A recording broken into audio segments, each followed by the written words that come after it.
প্রতিটি সরকারি হসপিটালে যখন ডাক্তাররা তাদের কর্তব্যের প্রতি অবিচল থেকে রোগীদের পরিষেবা দিয়ে চলে, তখন সেই ডাক্তারদের অবশ্যই ডাক্তারদের নিরাপত্তা দেওয়ার দায়িত্বটা দেশের সরকার বা স্বাস্থ্য দপ্তরের উপরে বর্তায়। এখানে কোনো দ্বিমত নেই, কোনো কিছু করার নেই। যে স্বাস্থ্য দপ্তর বা যে সরকার কর্তব্যে অটল থাকা ডাক্তারদের পরিষেবা দিতে ব্যর্থ হয় বা পরিষেবা দিতে পারে না, সেই সরকারকে অবশ্যই বেশি বেশি করে আত্মসমালোচনা করা উচিত। অন্যের দোষ দেখার থেকে নিজের দোষ বা নিজের প্রশাসনিক দোষকে আগে উপলব্ধি করা দরকার। কিন্তু সরকার যখন উপলব্ধি করবে, তখন ওই সমস্ত ডাক্তারদেরও মনে রাখতে হবে যে সমস্ত ডাক্তাররা তাদের যে ডিউটি টাইম, সেই ডিউটি টাইমটাকে তারা সঠিকভাবে ব্যবহার করে না, বা সারা বছর ধরে কেন্দ্রে নানাভাবে অভিযোগ আসে যে ডাক্তারের গাফিলতিতে রোগীর মৃত্যু হয়েছে।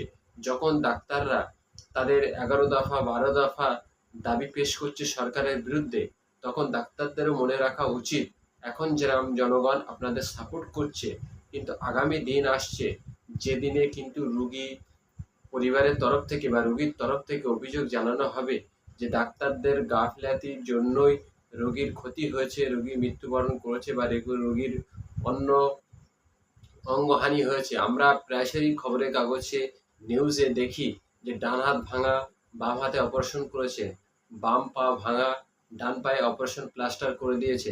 এরকম নানা খবর নানা সময়ে বেরোয়। সেই সময় কিন্তু আজকের জনগণ যেমন আপনাদের পাশে দাঁড়িয়েছে, ঠিক আপনারা এই দিনটি ভুলে গেলে হবে না। যখন জনগণ এরকম ডাক্তারের গাফিলতির জন্য রোগীর কোনো ক্ষতি হবে, রোগী মৃত্যুবরণ করবে বা বড় কোনো সমস্যা তৈরি হবে, যার জন্য সেই রোগীটি তার সারা জীবন ভোগ করবে সেই তার ভুল চিকিৎসাটি, তখন কিন্তু জনগণ ঠিক এইভাবেই আপনার বিপক্ষে দাঁড়িয়ে আপনাকে কিন্তু জীবন এবং চাকরির সম্মুখে একটা বড় প্রশ্নচিহ্ন দাঁড় করিয়ে দেবে। তখন কিন্তু আপনারা ডাক্তার বলে সরকারের কাছে আর কোনো দাবি দিতে পারবেন না। অবশ্যই যে সমস্ত ডাক্তাররা আজকে নিজের কর্তব্যকে, অর্থাৎ নিজেদের ডিউটিটাকে না দিয়ে ধর্ণা আন্দোলন করছেন, সেই সমস্ত ডাক্তারদের প্রধান এবং প্রাথমিক কারণ ছিল যে নির্ভয়া টানা 36 ঘন্টা ডিউটি দেওয়ার পরে বিশ্রাম নিতে গিয়ে অমানবিক শিকার হয়েছে।